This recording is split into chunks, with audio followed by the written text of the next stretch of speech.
Boa tarde, meus irmãos. Santo é o Senhor, santo é o seu nome, santo seja o seu povo. Quero agradecer a atenção de vocês e convidá-los para o estudo da palavra na tarde de hoje. Meus irmãos, nós queremos pedir antes para que se identifiquem e orar por aqueles que sofrem. Eu agora há pouco estava falando com um irmão da missão Novas Tribos do Brasil, ele compartilhando situações de alguns missionários com o Covid. Tem um casal muito precioso, é o Raimundo e a Neia, ambos estão internados por causa do Covid. Quero pedir aos irmãos para orarem por esses missionários, pelos servos de Deus, nos diversos ministérios, e clamar também por algumas pessoas. Tem o seu Humberto, ele é um irmão lá de Bom Jesus da Lapa. Tem também a mamãe do nosso irmão Marcos Martins. Tem pessoas que estão precisando de um cuidado especial de Deus. Aí nos lembremos de orar, agradecendo pela recuperação daqueles que estão se recuperando e clamando pela cura daqueles que estão em processo de tratamento. Vamos falar com Deus então. Amado Senhor, adoramos o teu nome, Pai. Te louvamos, damos ao Senhor glória. Tu és maravilhoso, Pai. Ó Deus, que toda honra, que toda glória, que todo louvor e majestade sejam sempre tributados a Ti, ó Pai. Sejam sempre postos aos Teus pés no Teu altar. Deus, nós clamamos para que o Senhor venha a nós e, Pai amado, lembramos daqueles que passam por lutas, ó Deus. A nossa irmã Daci, Pai, ali acamada, já há tanto tempo. O nosso irmão Clei, ó Deus. Senhor, eu suplico para que seja com a nossa irmã Lia, ali em São Paulo, com a sua filha. Deus amado, os missionários Raimundo e Neia, os demais missionários da Missão Novas Tribos, a mamãe do nosso irmão Marcos, Senhor, esteja cuidando de cada um. O Humberto, Pai, a sua esposa, seus filhos, cuida deles, ó Deus. Senhor, seja com a Tua palavra e conosco nesse momento, fala conosco.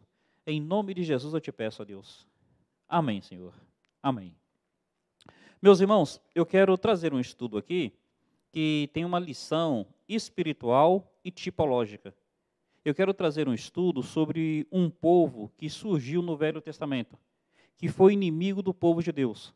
O nome desse povo foi Amalequitas. Aí eu peço para abrirem suas Bíblias, em Êxodo, capítulo 17. Êxodo 17 diz assim: Então veio Amaleque e pelejou contra Israel em Refidim. Com isso ordenou Moisés a Josué: Escolhe-nos homens e sai, e peleja contra Amaleque. Amanhã estarei eu no cimo do outeiro, o bordão de Deus estará na minha mão. Fez Josué como Moisés lhe dissera e pelejou contra Amaleque. Moisés, porém, Arão e Ur subiram ao cimo do outeiro. Quando Moisés levantava a mão, Israel prevalecia. Quando, porém, ele abaixava a mão, prevalecia Amaleque. Ora, as mãos de Moisés eram pesadas, por isso tomaram uma pedra e a puseram por baixo dele, e ele nela se assentou. Arão e Ur sustentavam-lhe as mãos, um de um lado e outro do outro. Assim lhe ficaram as mãos firmes até o pôr do sol. Josué desbaratou a Amaleque e a seu povo a fio da espada. Então disse o Senhor a Moisés: Escreve isto para a memória no livro e repete a Josué, porque eu hei de riscar totalmente a memória de Amaleque debaixo do céu. Verso 15. E Moisés edificou um altar e lhe chamou: O Senhor é minha bandeira. E disse: Porquanto o Senhor jurou, haverá guerra do Senhor contra Amaleque de geração em geração. Então, meus irmãos, nós estamos vendo aqui uma situação. O povo de Israel tinha acabado de sair do Egito, estava caminhando pelo deserto. E qual foi a dificuldade que esse povo vai ter? Vem um outro grupo de pessoas, um outro povo, chamado de Amalequitas. E esse outro povo, do nada, ataca o povo de Israel. Aí essa inimizade, sem razão de ser, acontece. E como é que o povo de Israel vai ter vitória? Moisés sobe no monte e Josué vai para a guerra. Moisés vai interceder pelo povo. Enquanto Moisés está com a mão levantada, o povo prevalece. Quando Moisés baixa a mão, o povo começa a perder.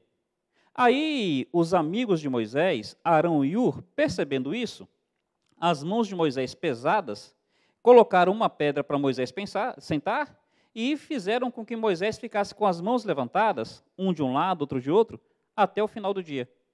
O povo de Deus, então, vence a guerra contra Amaleque. E Deus determina que, a partir dali, haveria guerra para sempre entre o povo de Deus e os amalequitas. Meus irmãos, quais são as lições espirituais?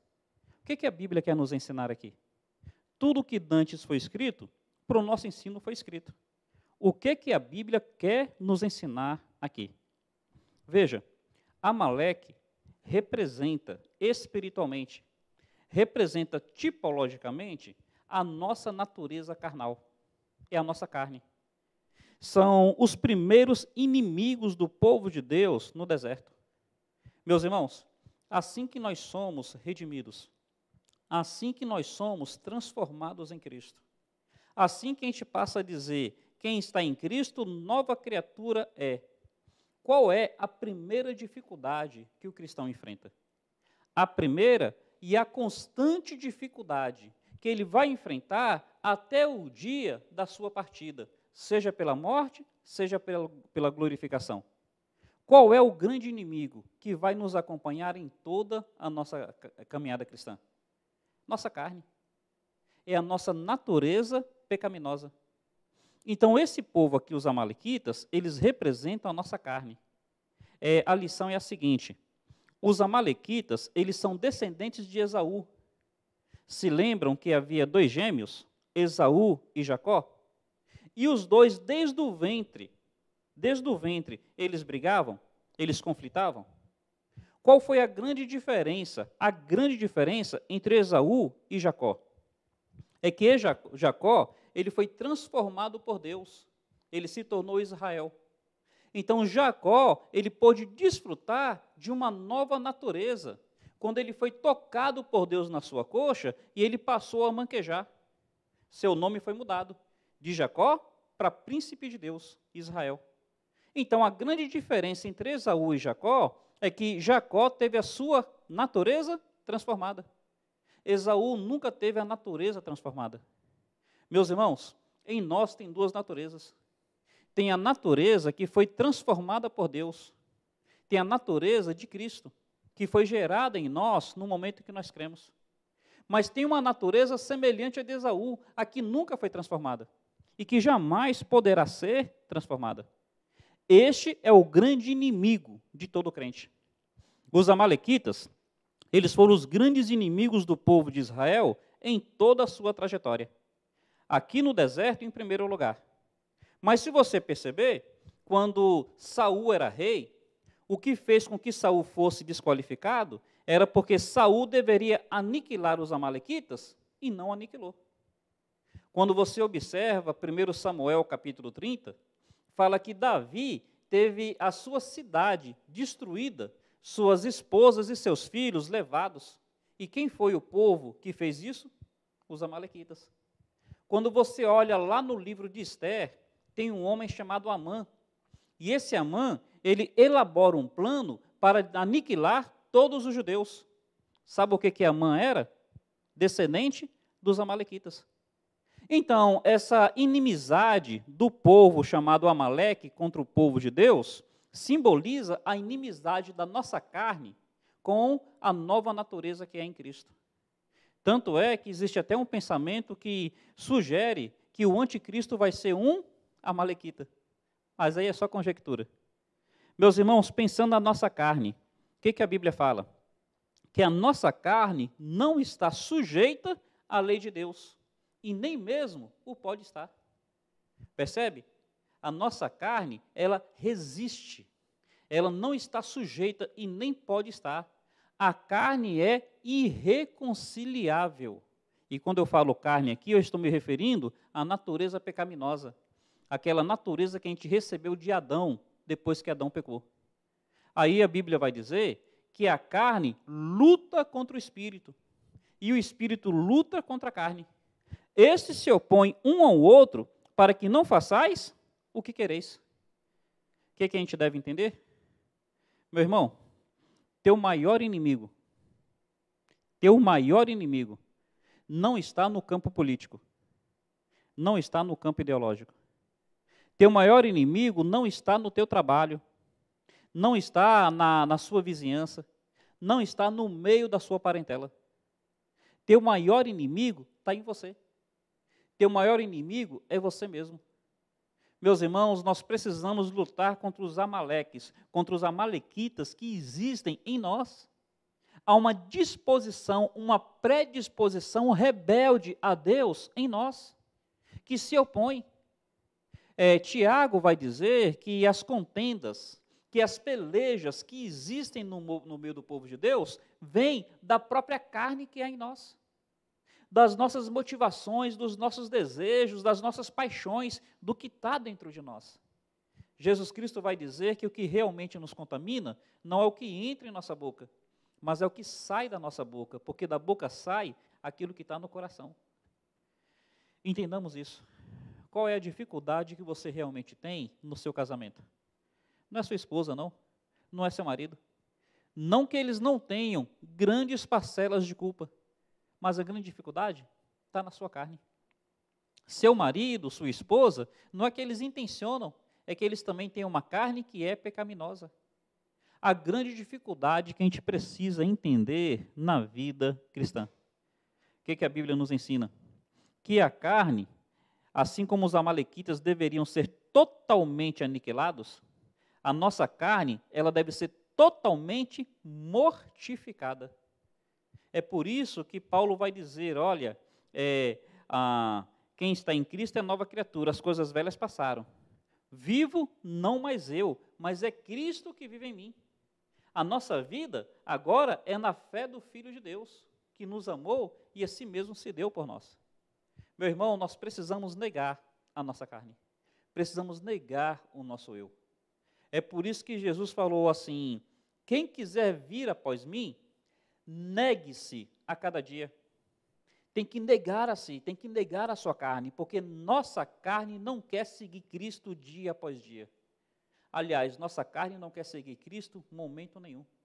Então essa carne tem que ser negada a cada dia. Precisamos tomar uma cruz, instrumento de morte, para que essa carne seja mortificada, seja crucificada. Então, meus irmãos, já que nós já sabemos quem são os amalequitas, nossa natureza carnal, nossa natureza adâmica, nossa natureza pecaminosa, existe uma disposição pecaminosa em nós. Como é que a gente pode ter passos para a nossa vitória? Como é que a gente pode ter vitória contra a nossa carne? Algo importante para nós entendermos.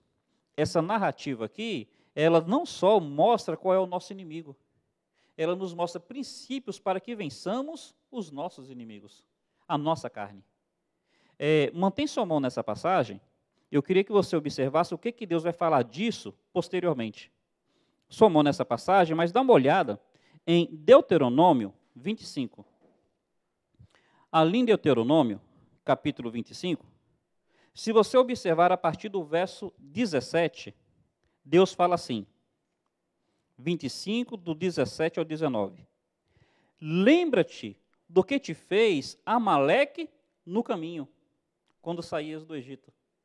Percebe o livro de Deuteronômio trazendo à memória essa situação?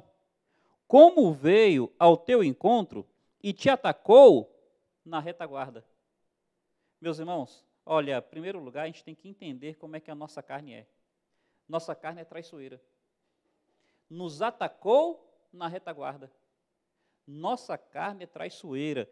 Tenta entender isso. Quando você está alerta contra o pecado, a nossa carne, ela fica ali adormecida. Faz de conta que você e sua esposa, vocês tiveram uma crise no casamento. E agora você está tentando reconciliar. Você está tentando fazer dar certo. Já que você está alerta com as suas atitudes, então a carne fica ali adormecida. Uma coisa que em outro momento você explodiria, nesse momento você consegue segurar a onda. Nesse momento você consegue ficar mais manso, ficar mais calmo, pensar duas vezes antes de falar precipitadamente. Porque nesse momento a carne está adormecida, ela é traiçoeira. É quando a coisa começa a se estabilizar. É quando a coisa começa a entrar na normalidade que a carne, ela quer dar um bote traiçoeiro.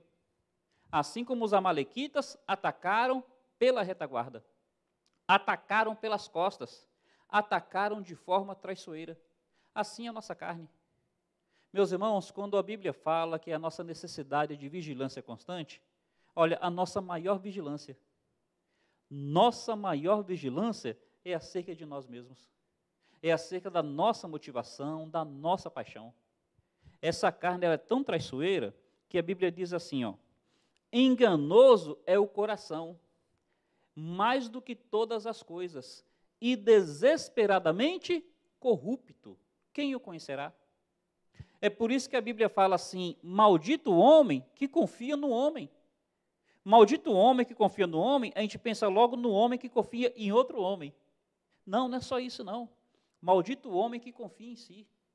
Tua carne é traiçoeira, meu irmão. Tua carne é traiçoeira, minha irmã. Em primeiro lugar, vigilância. Não confie na sua carne, não confie em si. Mas uma segunda coisa que o texto vai dizer aqui, olha só, o verso 17 ainda, né?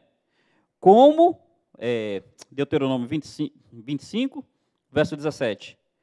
Lembra-te do que te fez Amaleque no caminho quando saías do Egito. Como te veio ao encontro no caminho, te atacou na retaguarda, todos os desfalecidos que iam após ti, quando estavas abatido e afadigado. Percebe? A nossa carne, ela é traiçoeira e ela é covarde. Ela ataca no momento que a gente está mais enfraquecido, no momento que a gente está mais abatido, no momento que a gente está desfalecido. Então a carne, ela quer de todas as formas anular em nós qualquer inclinação espiritual.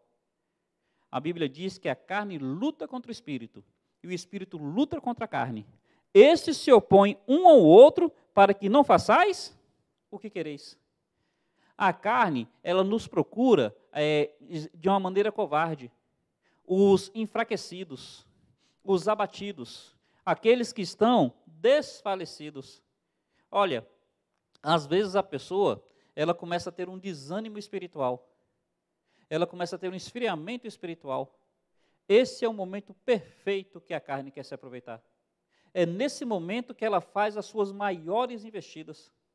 O povo de Israel no deserto, 600 mil homens, sem contar mulheres e crianças.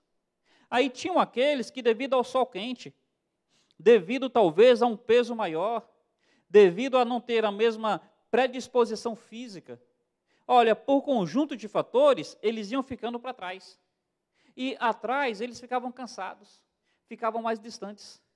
Eram exatamente a esses que os amalequitas atacavam. Olha, cuidado. Toma cuidado, a sua carne traiçoeira e é covarde. É nos momentos que você estiver mais frágil. É nesses momentos que a carne vai te atacar. Que a carne vai querer te esfriar, te anular. Por isso que a Bíblia vai nos dizer isso. Fortalecei-vos no Senhor e na força do seu poder. Meu irmão, não brinque com a sua carne. Não brinque com o seu coração maligno. Não permita que a sua carne ganhe força contra você. É no momento de desânimo que você mais tem que se esforçar para orar. É no momento de desânimo que você mais tem que se esforçar para meditar na palavra. É no momento de esfriamento que mais você tem que se esforçar a participar das coisas de Deus, a participar da casa de Deus. E olha o que diz o finalzinho do versículo 8, do versículo 18. Então diz assim, estavas abatido e afadigado, finalzinho fala, e não temeu a Deus. A carne é traiçoeira, a carne é covarde, e a carne, ela é ímpia. Os amalequitas não tiveram nenhum temor a esse Deus que tinha acabado de arruinar o Egito. O Egito era a grande potência da época. Os amalequitas, eles sabiam o que havia acontecido no Egito, estavam próximos do Egito.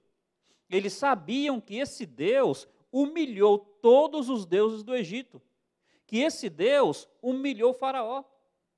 Os amalequitas sabiam que esse Deus tinha feito abrir o Mar Vermelho. E sabiam que esse povo era o povo desse Deus. Mas o que o texto fala? Mesmo sabendo disso tudo, os amalequitas não temeram a Deus. Nossa carne, ela é traiçoeira. nos ataca pelas costas. Ela é covarde, nos ataca quando estamos mais fracos. E ela é ímpia, ela não tem nenhum temor de Deus. Meu irmão, olha uma coisa terrível na nossa carne. Ela não apenas nos leva a pecar, ela nos leva a pecar cada vez de forma mais degradante, cada vez de forma pior. Assim como o fogo nunca dispara para a lenha, a nossa carne nunca dispara o pecado. Nunca manda o pecado parar. Então, ela não teme a Deus, ela é ímpia. O que ela puder fazer para profanar o nome de Deus em nossa vida, ela vai fazer. Em primeiro lugar, conheça a forma de ataque da carne. Segundo lugar, primeiro lugar, forma de ataque da carne, traiçoeira, covarde e ímpia. Segundo lugar, disposição para a guerra. Olha o que o texto está dizendo, voltando lá para Êxodo 17, que Josué, ele teve que descer para a batalha. Meu irmão, saiba disso. Você precisa entender que há uma guerra constante contra a sua carne. Não existe um momento de bandeira branca. Não existe um momento de trégua. Guerra constante. A sua carne tem que ser mortificada. Paulo, ele diz que ele esmurrava a sua carne constantemente. Ele diz que ele não dava murro no ar, que ele esmurrava a própria carne. Precisamos entender, nossa carne, o nosso ego, precisam ser mortificados. Observa a expressão que Deus usa aqui em Êxodo, capítulo 14. Capítulo 17, verso 14. Então disse o Senhor a Moisés, escreve isto para a memória num livro e repete a Josué, porque eu hei de riscar totalmente a memória de Amaleque. Assim como a memória de Amaleque tinha que ser riscada totalmente, a sua carne tem que ser mortificada totalmente. Olha o que diz Romanos 13, verso 14. Romanos 13, verso 14, diz assim, mas revestivos do Senhor Jesus Cristo, e nada disponhais para a carne, no tocante às suas concupiscências. Nada disponhais para a carne. Vou dar um exemplo aqui simples. Um alcoólatra. Já viu aquele negócio de parar de beber aos poucos? Não existe. Não pode dispor nada para o alcoólatra, nenhuma dosezinha. Assim, da mesma forma com a carne. Não tem esse negócio de parar de pecar aos poucos, não tem esse negócio de só um pecado. Um fumante. Já viu essa história de parar de fumar aos poucos? Não existe. Tem que ser abstinência total. O drogado, abstinência total. Da mesma maneira, a concupiscência da nossa carne. Quem tem problema com pornografia, não tem esse negócio assim de, olha, eu não vou ver nada explícito. Eu só vou ver situações de pornografia mais contida. Não existe isso. Nada disponhais para a carne. Pessoas que têm problema com maledicência. Olha, eu vou falar da vida de fulano de tal, mas eu não vou falar muito, só vou falar um pouquinho. Não existe. Olha, nada disponhais para a carne. A carne, assim como Amaleque, tem que ser riscado totalmente. Apagado da memória, tem que ser mortificado. Indo adiante, observa, por favor, Romanos 6, versículo 6. Sabendo isto, que foi crucificado com ele o nosso velho homem, para que o corpo do pecado seja destruído, e não sirvamos o pecado como escravos. Assim como Jesus Cristo ele foi crucificado, assim como o corpo de Cristo sofreu fisicamente, a nossa carne, a nossa natureza pecaminosa tem que ser crucificada pela fé com Jesus Cristo. Tem que sofrer espiritualmente. Esse corpo de carne, não é o corpo físico, essa natureza carnal tem que ser totalmente destruída. Meus irmãos, olha, não brinquemos com isso. Quem tem problema de sensualidade, olha, eu vou me expor, mas não vou me expor muito, só um pouquinho. Não existe isso. Quem tem problema com, sei lá, coração impuro, olha, cuida dos seus olhos. Cuida daquilo que você tem visto. porque não existe isso de só um pouquinho está tudo bem. Nada disponhais para a carne. Meu irmão, ainda no capítulo 6 de Romanos, versículo 12, diz assim: não reine, portanto, o vosso corpo mortal, de maneira que obedeçais às suas paixões. Está vendo a expressão? Não reine.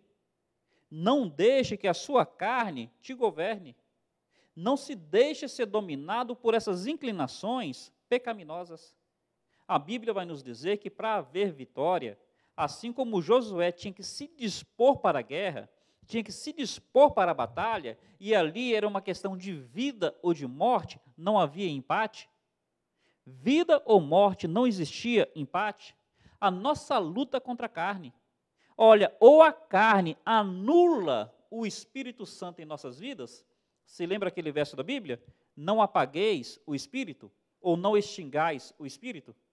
Ou ele anula a influência do Espírito Santo na sua vida, ou o Espírito Santo mortifica por completo o pecado na sua vida. Não tem empate, não tem meio termo, não tem negociação, não tem trégua. Meu irmão, isso é muito sério. Vou repetir. Ou a carne anula a influência do Espírito Santo na sua vida, daí Paulo dizer, não apagais ou não extingais o Espírito, ou o Espírito Santo te leva a mortificar completamente a sua carne. Olha, a carne não pode reinar. Não pode dispor nada para a carne. O corpo da carne tem que ser destruído. Ainda no capítulo 8 de Romanos, olha o versículo 13. Romanos 8, verso 13. Porque se viverdes segundo a carne, caminhais para a morte. Mas se pelo Espírito mortificardes os feitos do corpo, certamente vivereis. Percebe? Quer dizer, ou o Espírito anula a carne, ou a carne anula o Espírito. Não tem meio termo, não tem negociação, não tem empate. Um exemplo muito claro. Tinha falado ainda há pouco de Saul. Saul era rei. O que é que fez com que Saul perdesse a coroa? Deus mandou ele destruir Amaleque totalmente. Saul vai lá e Saul quer fazer um meio termo, só destrói parte dos amalequitas. Tenta preservar aquilo que ele achava melhor entre os amalequitas. Tenta preservar o rei, tenta preservar o melhor do rebanho. Era para destruir tudo. Porque Saul não se dispôs a destruir totalmente os amalequitas, Deus falou, olha, você não pode mais ser rei. Você perdeu a sua coroa, você perdeu a sua posição. Meu irmão, ou a gente destrói totalmente a nossa carne, ou a gente acaba se desqualificando na nossa caminhada cristã. A gente acaba perdendo bênçãos. Ao invés da gente ser senhor da nossa vontade, ser rei, a gente acaba se tornando escravo da nossa vontade. A carne acaba reinando. Entenda bem isso. É algo muito sério e muito necessário na vida cristã. Como é que a gente vence? Primeiro, como nós havíamos dito, conhecendo as formas de ataque da carne. Ela é traiçoeira, ela é covarde, ela é ímpia. Segundo, disposição para a guerra. Assim como Josué desceu para guerrear, e era questão de vida ou de morte, empenhemos uma luta. Lutemos contra a nossa carne. Terceiro e último lugar, suporte espiritual. Meus irmãos, nossa luta não é contra a carne nem contra o sangue. Aqui agora a carne, do verso de Efésios, é o corpo. Então nossa luta não é no âmbito físico, é no âmbito espiritual. Enquanto Josué estava lá no campo de batalha, o que Moisés fez? Moisés subiu e foi orar, foi interceder. Os guerreiros, eles podiam achar que a ajuda de Moisés não era necessária. Então, quem está aqui com a espada, quem está aqui com a lança, quem está aqui com o escudo, olha Moisés lá ao longe e fala, como é que Moisés lá de longe pode nos ajudar? Eles podiam achar que isso não era necessário, mas foi precisamente a intervenção de Moisés lá longe que fez a diferença. Moisés levantando a mão, o povo ganha. Moisés baixando a mão, o povo perde. Olha, nós podemos achar que esses recursos espirituais, eles não têm tanta importância. Nós podemos achar que podemos vencer a nossa natureza sem oração. Rapaz, na realidade é só com oração que a gente vence. Nós podemos achar que não precisamos daqueles benefícios espirituais da meditação da palavra. Só que a Bíblia fala, como purificará o jovem o seu caminho? Observando conforme a sua palavra. Guardei a tua palavra no meu coração, para não pecar contra ti. Meu irmão, nós podemos achar que participar da igreja, dos cultos, daquelas atividades não fazem diferença, mas é exatamente isso que nos fortalece, meus irmãos. O povo podia olhar para Moisés ao longe e achar que a atuação de Moisés não era tão importante, mas era esse recurso espiritual que fez a diferença. Moisés aqui, ele tem duas representações. Em primeiro lugar, ele representa Cristo. Louvado seja o Senhor. Assim como Moisés intercedeu pelo povo e foi a intercessão de Moisés que trouxe vitória, olha, é Jesus Cristo que intercede por nós e é a intercessão de Cristo que nos dá vitória. É saber que Ele está à direita do Pai e intercede por nós. Meu irmão, olha, diante das suas lutas, saiba disso, Cristo está clamando por você, confia. O povo precisava confiar que havia intercessão de Moisés por ele. Você precisa confiar que Cristo intercede por você. É por causa de Jesus Cristo que nós podemos ir adiante. A Bíblia diz que um dia Cristo chegou em Pedro e falou, Pedro, Satanás te reclamou para te cirandrar como trigo. E imediatamente ele fala, mas eu roguei por ti, para que a tua fé não desfaleça. Meu irmão, a tua carne quer anular a influência do Espírito na sua vida. Mas lembra, Cristo clama por você. O Espírito Santo fala ao nosso coração. Segundo lugar, representa liderança espiritual ou atuação espiritual. A liderança ou atuação espiritual. Ensino, oração, zelo, cuidado. É por isso que é importante nós fazermos parte do corpo, nós termos atividade espiritual um com o outro, nós estarmos debaixo de uma liderança. Porque essa liderança tem o compromisso, tem a necessidade de nos trazer ensino, de nos trazer oração, de zelar por nós e de manifestar cuidado. Todos nós precisamos de algum tipo de suporte em algum momento. Meus irmãos, entendamos isso, todos nós precisamos. O povo aqui precisava do suporte de Moisés. Só que Moisés lá também precisou do suporte de Arão e de Ur. Porque lembra que o texto fala que os braços dele cansaram? Que os braços estavam pesados? Meus irmãos, tem hora que nós precisamos de um suporte porque nossos braços estão pesados. Porque a gente olha que a gente está perdendo a guerra para Amaleque. A gente percebe que a gente está tendo mais derrota do que vitória. O que a gente precisa nessas horas? Teu braço está cansado? Procura ajuda. Você percebe que está tendo derrota? Procura ajuda. Ora, ajuda espiritual. Como é que Jesus Cristo fez? Ele, no momento mais difícil da vida dele, que foi o Getsêmani, ele chegou aos seus discípulos e falou assim, a minha carne está profundamente angustiada até a morte. Ficai aqui e orai por mim. Percebe ele procurando suporte? O Filho de Deus. O que a gente aprende aqui? O exemplo. Todos nós, em algum momento, precisamos de suporte espiritual. Moisés, porque os braços dele estavam cansados. Ele precisou de ajuda. O povo, porque eles estavam perdendo a guerra. Quando os braços de Moisés baixavam, eles perdiam guerra. Tinham mais derrota do que vitória. Você percebe que você está perdendo a guerra?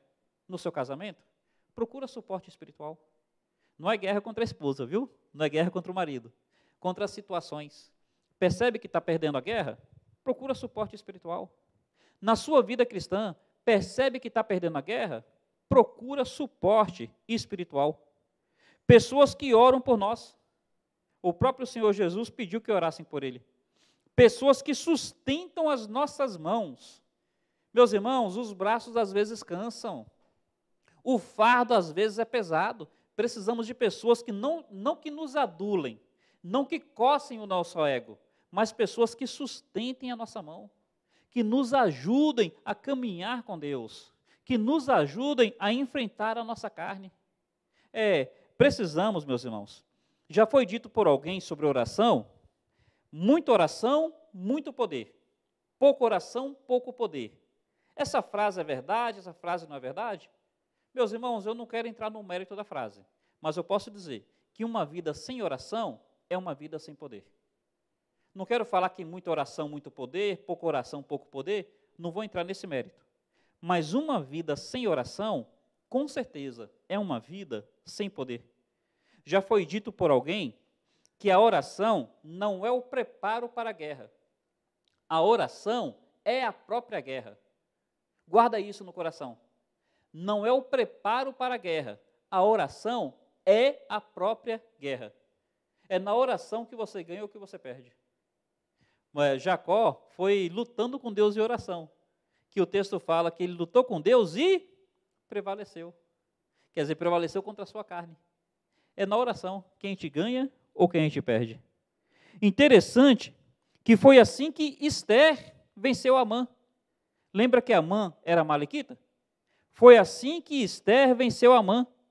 Esther apregoou um jejum de 3 dias. E depois do jejum, ela se dispôs a ir conversar com o rei. Então foi depois da oração que ela busca o rei, e é aí que Amã cai por terra. Na oração a gente está buscando o nosso rei. Na oração nós estamos buscando o nosso Senhor. E quando a gente busca o nosso Senhor em oração, Amã cai por terra. A nossa carne cai por terra. Os poderes das trevas caem por terra em nome de Jesus Cristo. Louvado seja Ele.